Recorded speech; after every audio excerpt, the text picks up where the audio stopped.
Maybe he was just afraid. Maybe if you hadn't killed yourself, you could have tracked him down, found out he just got cold feet, you know, and you guys could have patched it up. I'm just saying. I would exhaust all options before I hanged myself.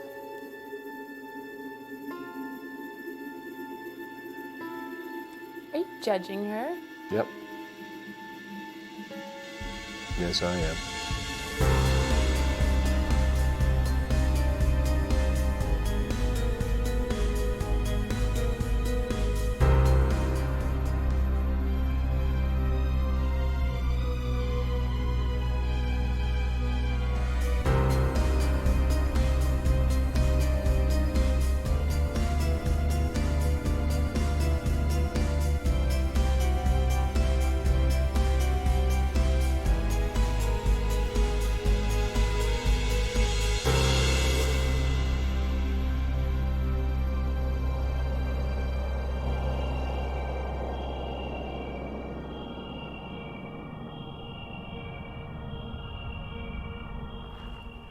So here we are at the Algonquin Inn in lovely St. Andrews by the Sea. It's a nice looking place. You could be like a princess. Yeah, it's kind of castle-like. It's very castle-like. It's like some sort of fantasy pony land. Only if your fantasy includes being haunted by ghosts. We'll see. Yeah. The Algonquin is one of the most unique locations that Holly and I have visited.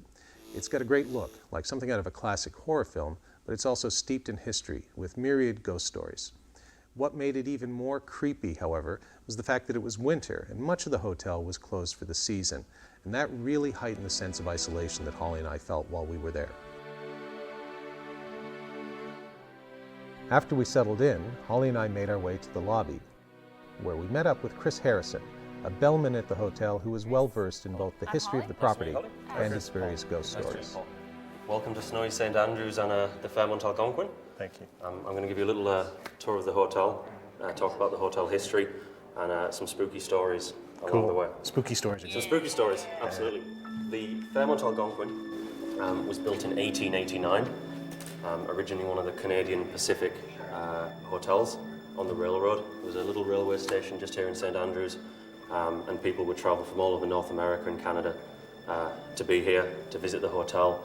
A hotel that was described as having being a modern hotel with all the modern conveniences. Something I'd like to show you first of all. This is the original bell desk from the opening of the hotel, 1889. Wow. The reason I like to point it out is inside this drawer here, we have all of the signatures of the original bellman. Wow.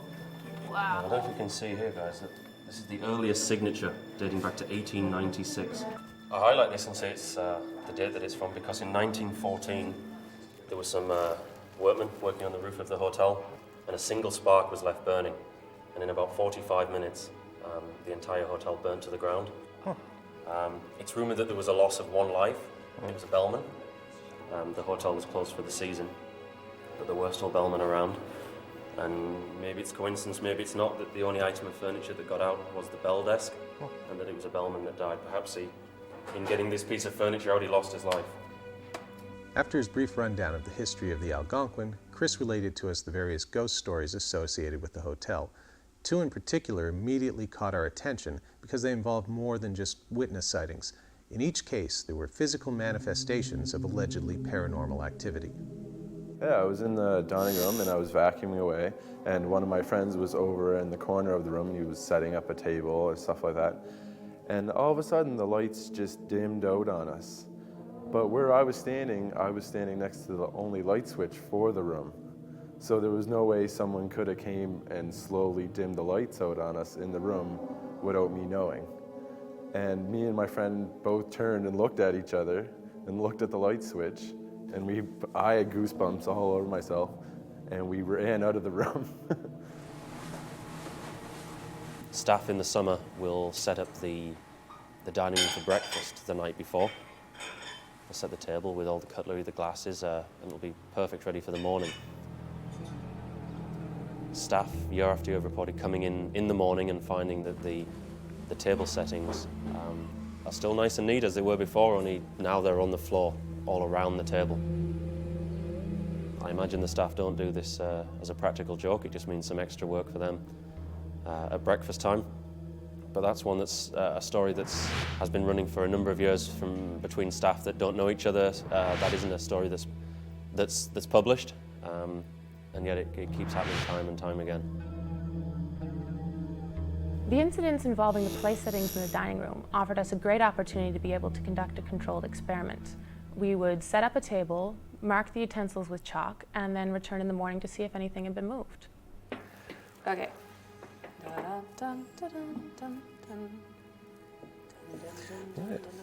Explain to me why there are two glasses. One is for water and one is for wine. Oh, okay. Unless you're Jesus and you can just change Turn your one into the other. That would be a special kind of ghost. This is why I've never been employed in the service industry.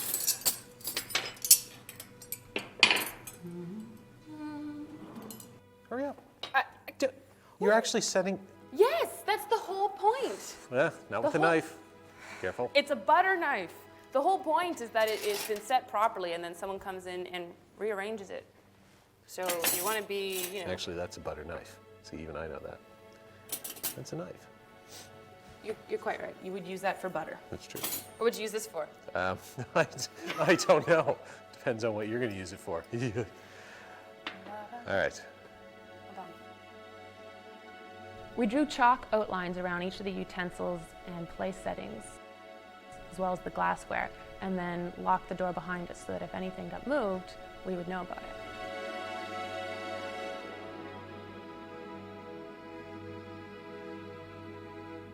After Paul and I had finished setting the table for our experiment and locked the doors, we headed upstairs to their second haunted location. I had a few minutes along the way, so I took some time to get some baseline readings in the surrounding hallways.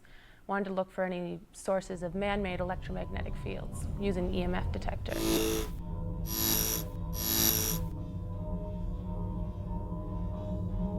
And after that, I was off to room 473. Welcome to the fourth floor of the dining room wing of the Fairmont Algonquin. So this is Ghost Central. This is where it all happens. This is it. Kind of start with a spooky little corridor just to get the nerves going. We're going to head down to the most famous room in the hotel, room 473. This is where it's all happened. This is where most of the stories that you might hear about the hotel originate. The most famous ghost story here at the Algonquin is the bride of room 473. This is the story that everyone's aware of. People will come to the hotel and before they even get as far as checking in, they'll ask if they can see room 473. So we're going to go into 473. Still use the good old-fashioned keys. Just in case.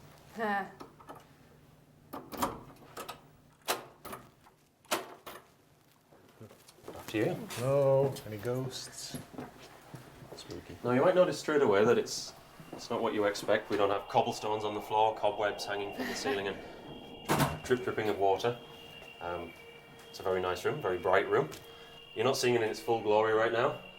It has been closed down for the winter time. It's a little bit too cold on this side of the hotel to stay here the night. You'll be getting goosebumps and shivers without seeing any ghosts. The story behind it is a bride who was due to be married just in a garden close to the hotel. She arrived for the wedding and the groom did not. She waited and came back to the room, and people say she died of a broken heart. She took her own life in the room. Some say she jumped from the window. There's no conclusive evidence to say exactly how she did it, but for many, many years, people have reported seeing in and around that room a woman dressed in white. We set up infrared cameras. One was located in room 473 to cover the window where the bride may have jumped from. Another was outside in the hallway, and then a nearby stairwell where her apparition had been seen many times. This gave us complete video coverage for our investigation. Staff report seeing and hearing a woman crying in the room, dressed in white. People who stay in the room say they see flashes of white in the middle of the night. Closet doors opening, a white figure moving backwards and forwards. And it would appear that she's looking for a lost love in that room and will stay in that room forever or until she finds it. When Ghost Cases returns, Paul and I try to make contact with the ghost of room 473 and get more than we bargained for.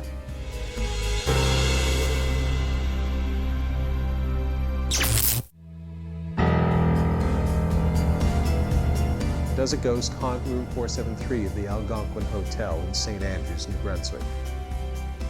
Holly and I begin our investigation.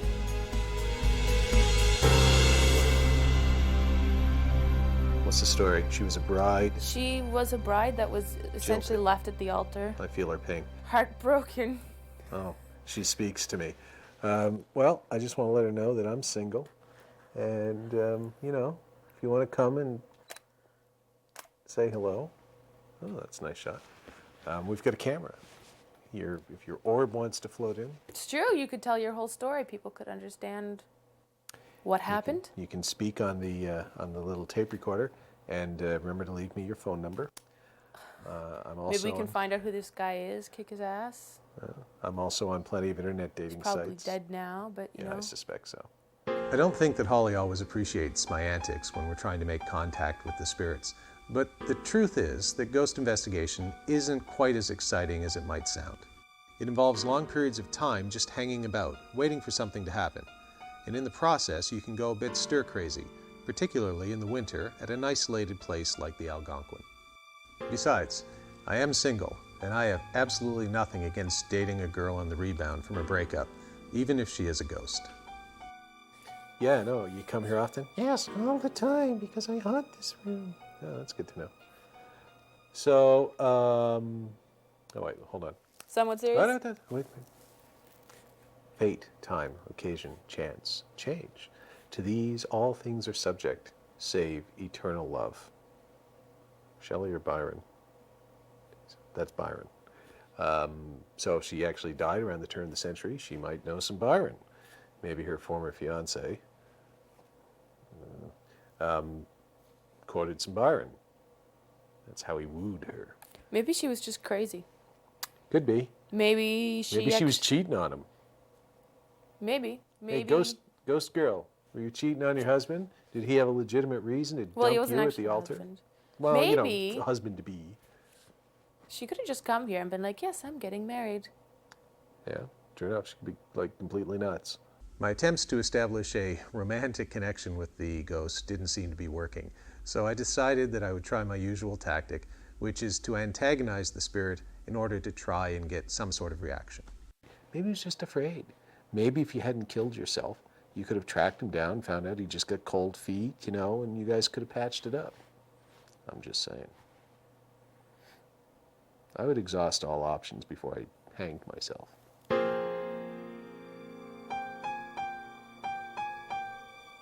Are you judging her? Yep. Yes, I am. I come from a long line of judgers. After about an hour or so in room 473 with no paranormal activity, Paul and I decided to split up and explore the rest of the wing of the hotel. He went downstairs and I went to the surrounding hallways outside room 473. I was not prepared for what happened next. I haven't seen this before. I was walking down this hallway. Whoa. Got here. Looked this way. Didn't see anything except my reflection, which, no. And came through here, and this whole space was like really, really bogus to me. I walked in, not gonna do that now. And I came back out, and I held this up here. There's nothing right now, but this has only been taking readings a few inches from it. And I was just standing here and it went absolutely bonkers and I wasn't even moving. There should be another reading here right now if it was electrical.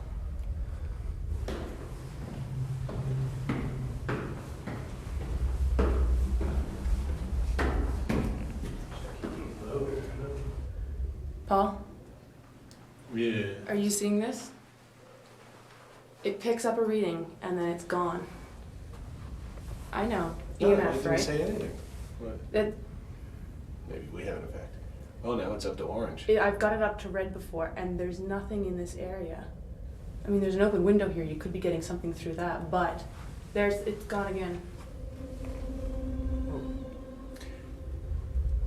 Stronger. Really strong. Incoming. and weaker. Back. That's the spot right there.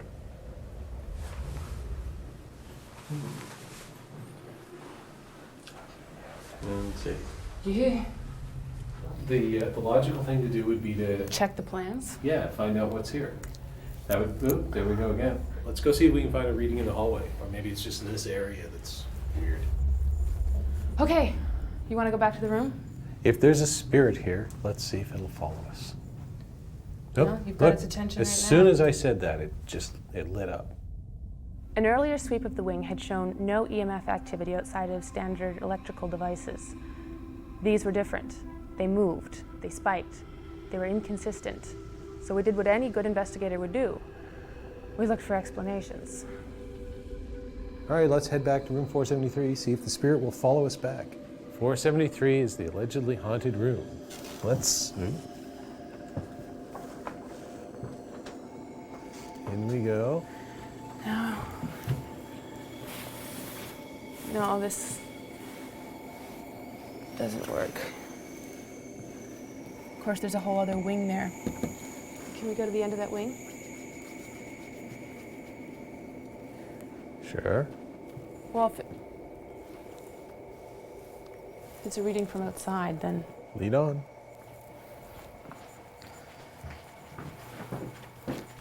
nothing. Why would there be? I don't know what's in these, but okay. Moment of truth.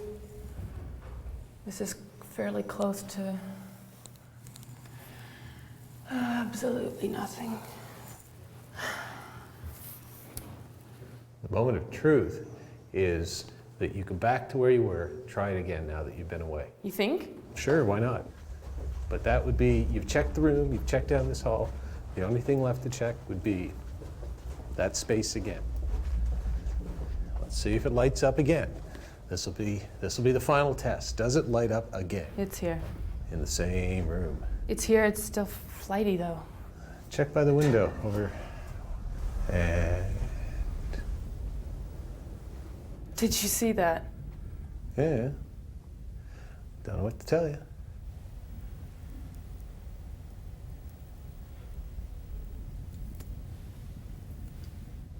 That's consistent. Mm-hmm.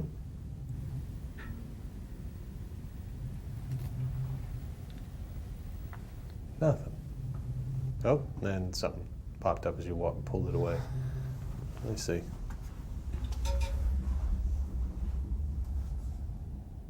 Consistent. There's your zone right there. Red, even. Bouncing like. Take it away. Just take it away. Gone. Put it back. It's still there. Take it away. Gone.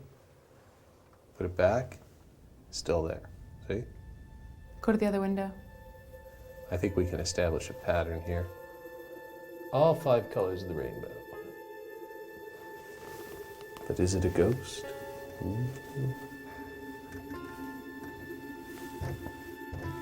We don't know. But maybe. When Ghost Cases returns, we reveal the stunning results of our investigation of room 473 at the Algonquin Hotel.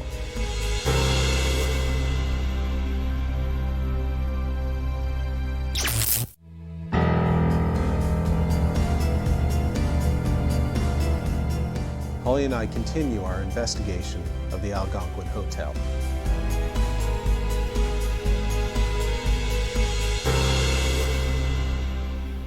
It's really strong right there.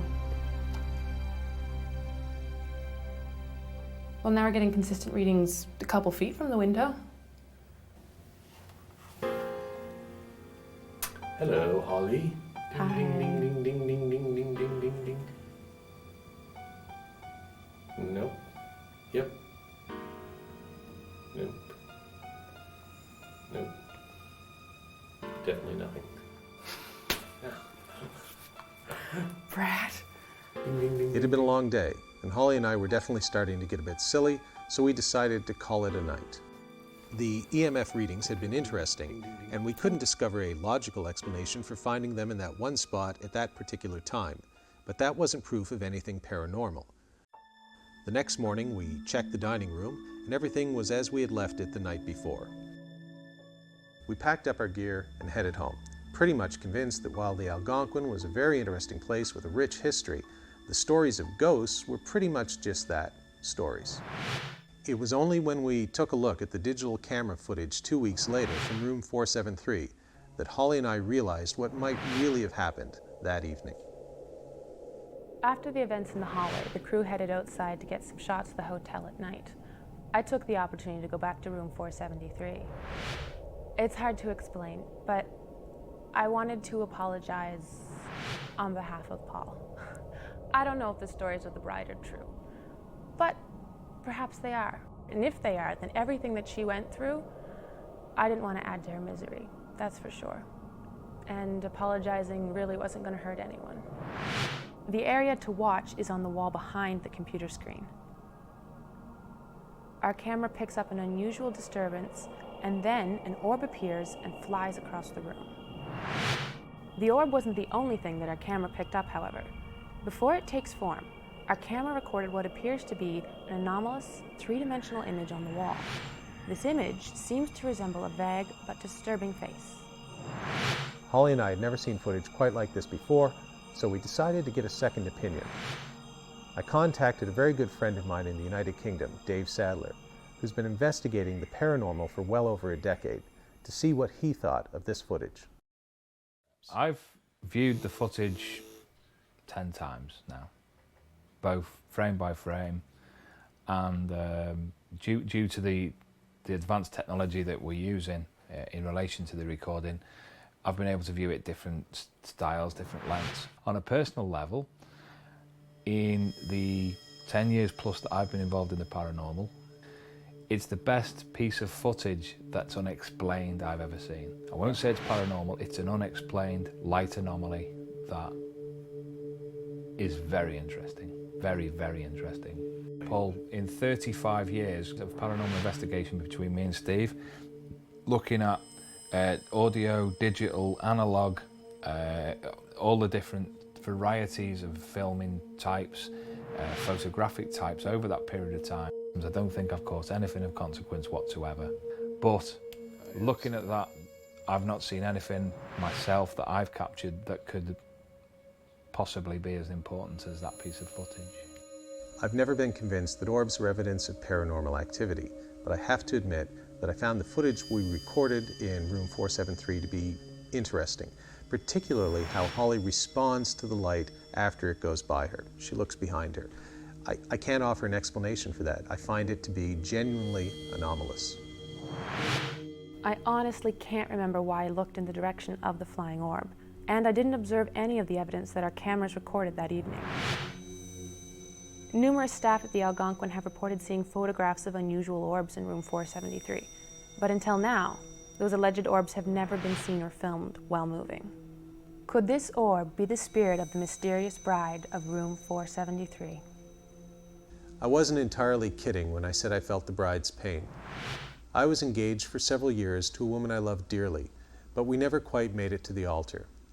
The difference between the bride of room 473 and I is that when my engagement ended, I got on with living my life to the fullest, whereas she chose to end it all. In doing so, she may have created for herself the most existential dilemma of all. By trying to leave this world and end her pain, she ensured that it would endure forever. When you walk the halls of a place like the Algonquin, it's easy to see yourself as a character in some sort of creepy horror film. Now, I'm well aware that historical locations like this can create an atmosphere where the mind is going to play tricks on people, convince them that they're seeing or experiencing things that aren't really there.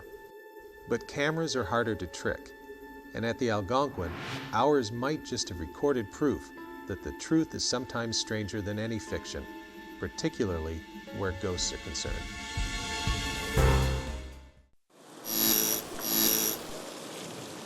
It was like this was not here. It was totally different. And I got nauseous, and then I started hearing a whisper from this side, and I was trying to whisper. I tried to hear her, And I could hear you guys talking, and I couldn't hear her. You stopped talking. And I heard her. I can't get her. I can't get her. Help me.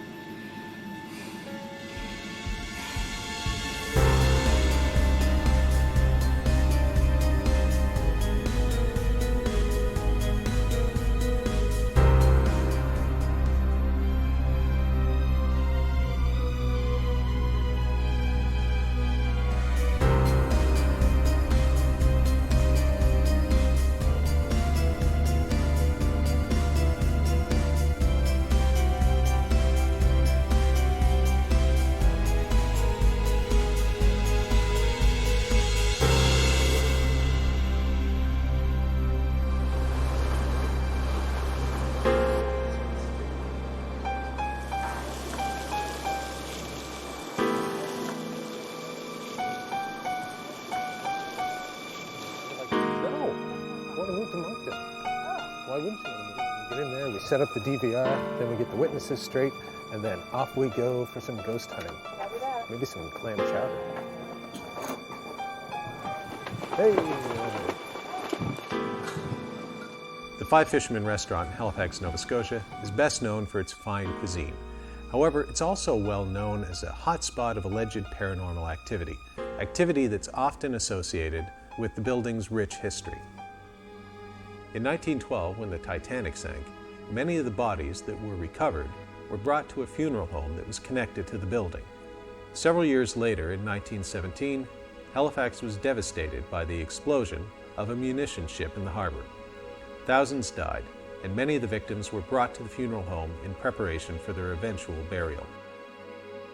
Many people theorize that the victims of these terrible disasters are somehow linked to the paranormal activity that's been reported over the years at the Five Fishermen restaurant. Holly and I arrived at the Five Fishermen around closing time and prepared to spend the entire evening there. Inside, we were greeted by Leonard Curry and Sandy Gardner, two longtime employees of the restaurant. Leonard was the first to tell us his story. I've had many odd experiences, but I suppose the strangest one happened to me when I first started working here. I didn't know about the history or the reputation of the building, and on this particular day I came in at 3 o'clock in the afternoon to set up the salad bar. At 3 o'clock in the afternoon I'd be the only person in the dining room. We opened at 5 o'clock. And so I'd go about taking items for the salad bar across the main room in front of the bar.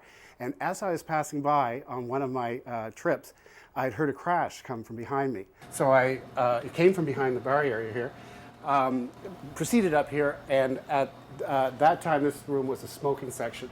There was a stack of ashtrays here, and one was lying on the floor, which I thought was odd, but obviously had fallen off. So I bent down to pick it up, and when I stood up, I was looking in this mirror. And in this mirror, I could see a man walking down past the stables. It happened so fast, but what I remember thinking was, he's wearing something that's from a different time. So I never said anything about it, but a few years after that, there was an assistant manager that was at the salad bar, and he was talking on the phone, and again, it was 3 o'clock in the afternoon, and he was the only person in the dining room. And at one point, saw a man standing on the landing, and he said, "Excuse me, sir, I'll be right with you." He finished his conversation and went to find this gentleman and see what he wanted. There was nobody there. He went down to the foyer, and the foyer was empty, and he checked the door. The door was locked, so there was no way anybody could come in. And he was telling me about this experience later on that evening when we were working together. And it was the first time I told anybody about what happened to me, and the description of the guy matched in terms of what we remember him wearing and the fact that he had this long white hair. Leonard's description of the white-haired gentleman made me think that perhaps he had had something to do with the funeral home. With the detailing in the long black coat, maybe he was an employee or even the owner. Whoever he was not alone. Sandy spoke of her experiences here, and they were of another entity altogether. I was closing the restaurant one evening, and as a supervisor, we're supposed to check the washrooms and make sure that there is nobody left lingering. Turned the corner in the washroom, and I opened the door, and I saw a little girl standing there. She pleaded with me with her eyes. Her eyes stayed with me, and they still stay with me. I can still see her eyes, and she was a very unhappy young lady. I was quite upset by it because she really did seem very, very unhappy. By the look in her eyes, she had been trying for a long time to communicate with somebody, and it just happened to be she had gotten up enough energy to show herself, and I happened to be the one she showed herself to. I don't think it was specifically me that she needed to speak to, but she definitely needed to communicate with somebody, and I happened to be there. There were certainly lots of reports of paranormal activity at the Five Fishermen. The most compelling ones were the story of the white-haired man who had been seen in the dining area and around the salad bar, and the sightings of the sad little girl in the ladies' washroom. Holly and I decided to place our infrared cameras in the dining room overlooking the mirror and the salad bar. We also ran one camera upstairs into the ladies' washroom. On this occasion, we also had a thermal camera with us, and of course, our digital audio recorders. After we finished setting up our infrared cameras, our next order of business was to set up a trigger item in the salad bar.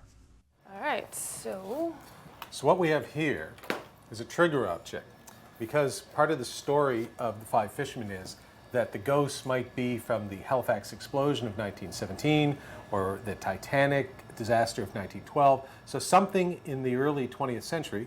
We've got an original photo from that time period of a steamship, I guess. And what we're going to do is we're going to place it in the salad bar, which sounds strange, but this is an area where apparently a lot of paranormal activity has taken place. So we're going to place it in here. We're going to mark it with some tape. Oops. And not only from the time period, but was actually on a wall in a house in Halifax during the Halifax explosion.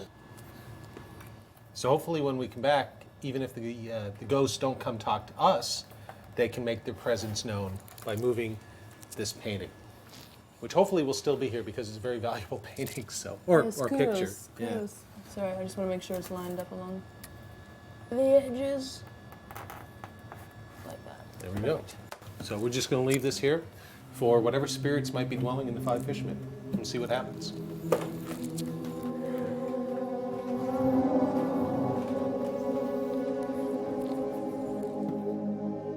Once we had finished setting up the pictures, the trigger item, we asked Sandy to show us up to the ladies' washroom where she had seen the little girl. So this is the upstairs bathroom. So we're on our way to the ladies' washroom, where the night that I was closing and saw an apparition, I had opened the door, and so when I made sure that there was nobody left in the building, as I turned the corner, there was a young girl standing right here. And how long did you say you had seen her for?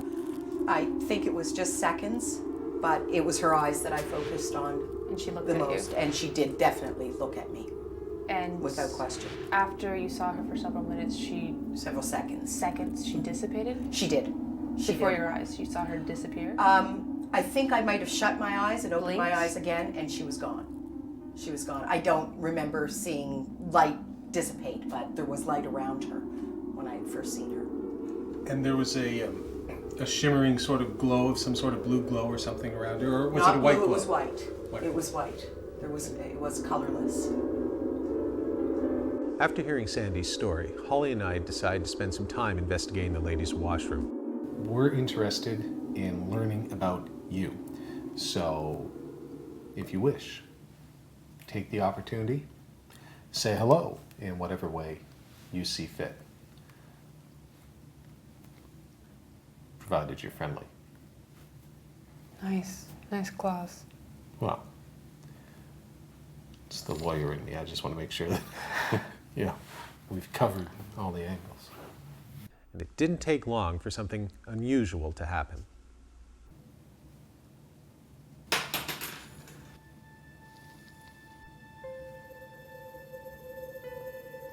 Okay, that was weird.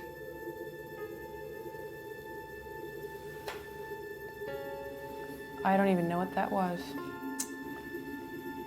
I seriously don't know what that was. That was odd. That was, The handles on the door are hot. When Ghost Cases returns, Paul and I continue our investigation of the Five Fishermen restaurant. perhaps not unusual to find in a bathroom, Not at woman's all. bathroom. But here's the thing.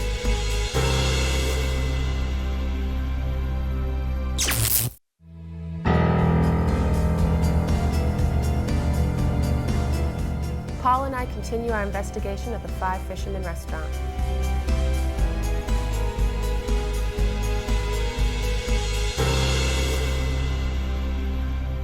So what we were doing is Holly and I were sitting up here in the ladies' bathroom where I know it sounds strange, but where Sandy some time ago saw a small young child sitting right where we're sitting now. She came around and saw it here.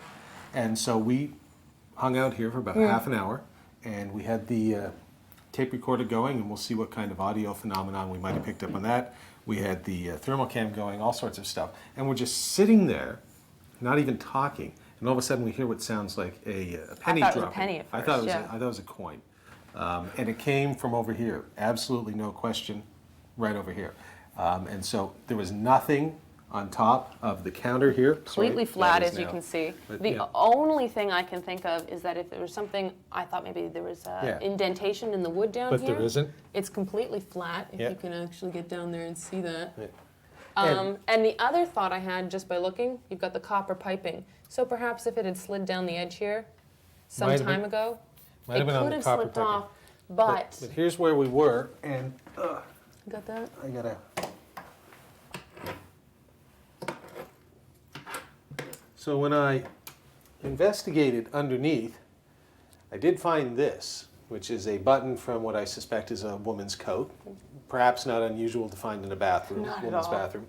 But here's the thing: it was directly right under the middle of this.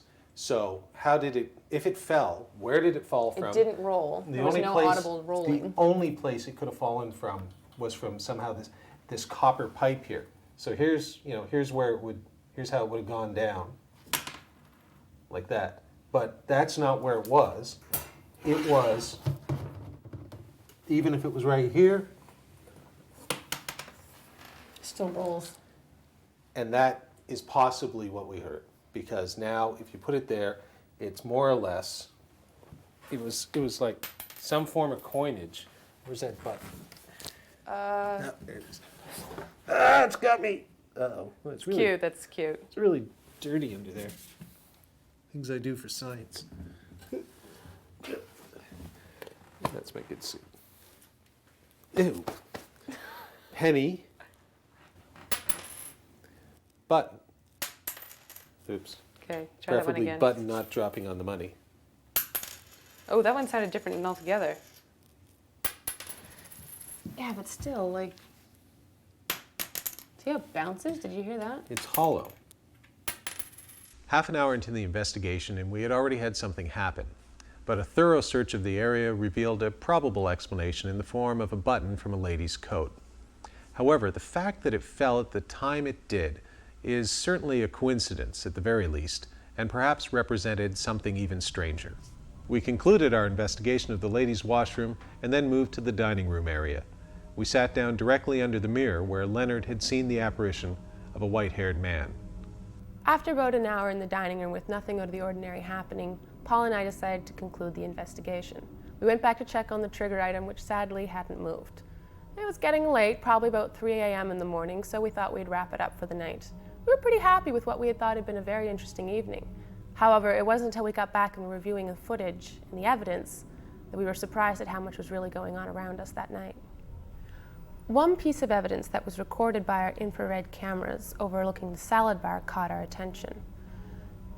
We're always careful when reporting DVR evidence. In most cases, light anomalies can be explained by dust or insects reflecting off the infrared light. In this case, however, the light anomaly is an unusual shape and size and follows a path around the salad bar that one could imagine a human being, or in this case, possibly a spirit, might follow. Watch for a seemingly transparent shadow that appears at the left side of the screen, and then follow it as the shadow passes by the trigger item and becomes more visible just before it disappears off camera at the right of the screen. Could this have been a curious spirit examining the picture of the ship? We don't know, but perhaps our trigger item worked better than we first thought. Our digital audio recording devices also picked up a strange and anomalous piece of evidence as Holly and I were beginning our investigation of the ladies' washroom, just prior to the button dropping on the floor. As Holly and I listened to the clip a few days later, we heard something that sounded to us very much like a distraught young child, which fit with the story that Sandy had told of the little girl in the ladies' washroom.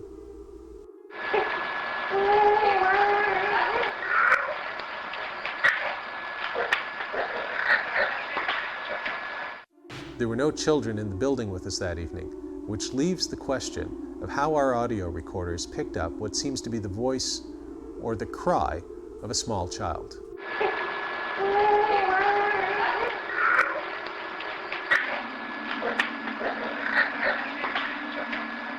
Holly and I had some very interesting experiences during our visit to the Five Fishermen. The object that dropped in the bathroom, the anomaly that appeared in the DVR footage at the salad bar, and the audio evidence that sounded similar to a crying child. It was this last piece of evidence, the recorded cry of the small child in the washroom, that I found both compelling and also extremely disturbing. We decided to return on another day with Kelly Muse, a local psychic and spiritual healer with whom we had worked before. I was interested to see what she might sense about the building. We showed Kelly to the 3rd floor where Sandy had seen the little girl. We wanted to give Kelly a chance to explore the space on her own, so we decided to split up. Paul offered to go sit in the girls' washroom alone, go figure, and I decided to go back down to the dining room. I got curious though, and I decided to come back up to see how Kelly was doing, and I was glad I did. She had been able to sense the spirit of a woman in the hallway, who she felt was forcibly being separated from her daughter by another spirit. And Bridget told me she had felt something on the steps, and I were walking and I stopped, and I went toward the chair, and I felt an overwhelming feeling of dizziness. It was like, I'm like, okay, something's wrong here. I sat there, and it was like I spaced out, totally spaced out. It was like this was not here. It was totally different. And I got nauseous, and then I started hearing a whisper from this side, and I was trying to whisper. I tried to hear her, and I could hear you guys talking, and I couldn't hear her. You stopped talking, and I heard her. I can't get her. I can't get her. Help me.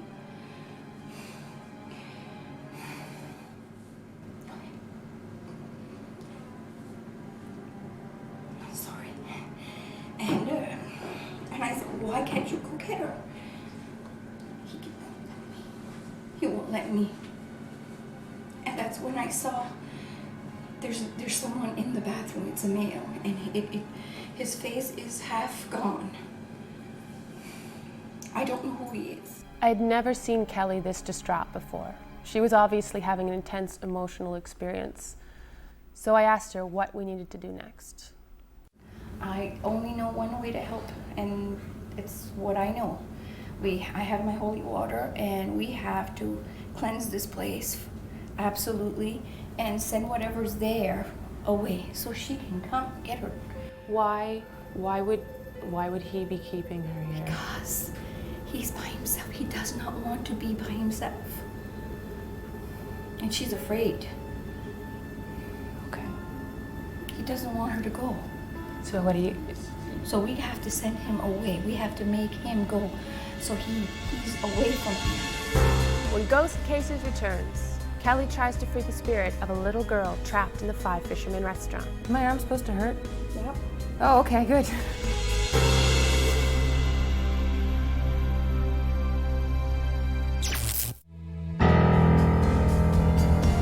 Paul and I continue our investigation of the Five Fishermen restaurant with psychic Kelly Muse.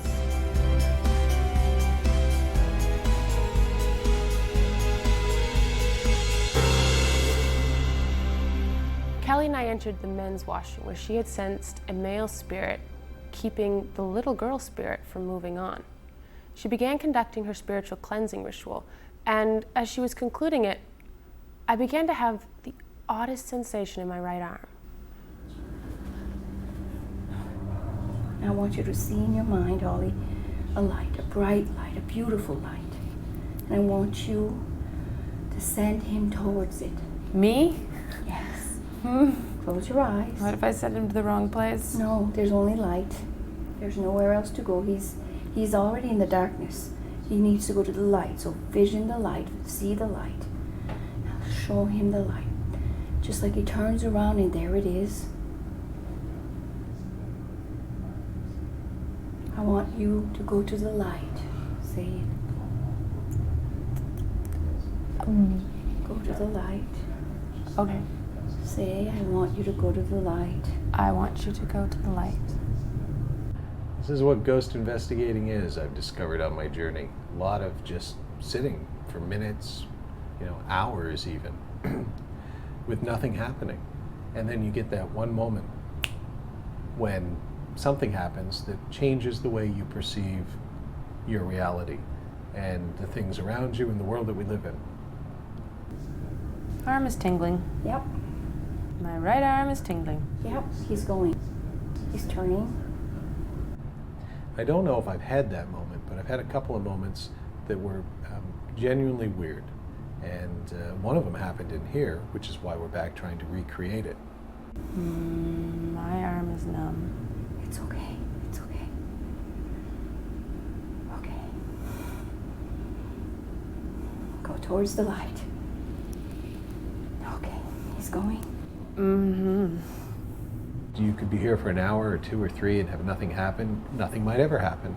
But when something does happen, that's what makes this all sort of worthwhile. Interesting. Is my arm supposed to hurt? Yep. Oh, okay, good. Okay. Take a breath. Oh, crap.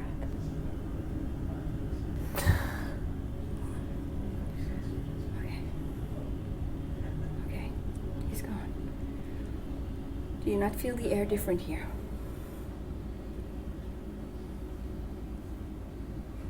Having completed the cleansing ritual, Kelly and I explained to Paul what had happened, and I decided to mention the strange physical experience I'd had. All right. So, and I know you take no offense when I say I'm skeptical just in general of all of this, but this is interesting. Arm physical signs that you can actually feel. Your arm went numb, and your head started to tingle. We were first in the space, and Kelly was asking me if I felt anything, which, and I was like, no, and she's like, can you see anything? Do you see anything? I'm like, no, I'm not getting anything. I'm like this part of my head is kind of tingly, and that's lasted for a little while. Yes. And actually got a little bit stronger as she was trying to cleanse the space. And then as we backed out of the bathroom, and she was doing her cleansing and trying to get me to imagine them going into the light, which I was having a hard time focusing on. That's for whatever reason. My imagination's pretty good, but then my hand started to tingle, my right hand, and then it started to get heavy and start to go numb. And in some ways I can still feel it. It's not as strong as it was. And I said, sorry, that's strange. So I said, okay, Kelly, my arm's starting to go numb. Is that normal? She's like, okay, you need to start saying these words, which was to go into the light, which, again, fun. And she then later informed me, I was like, okay, so what's going on? Why are my hands heavy? And she's like, oh, he was holding on to you. Yeah. Over the next hour, I observed the spiritual cleansing ritual that Kelly started in the ladies' washroom. Tell them to go to the light. Go to the light. You are safe. In the name of the Father and the Son and the Holy Ghost, I want you to go, cross over. They're being surrounded by the light. Did you hear that? There they go. I observed no visible signs that led me to believe that a spirit was cleansed that evening.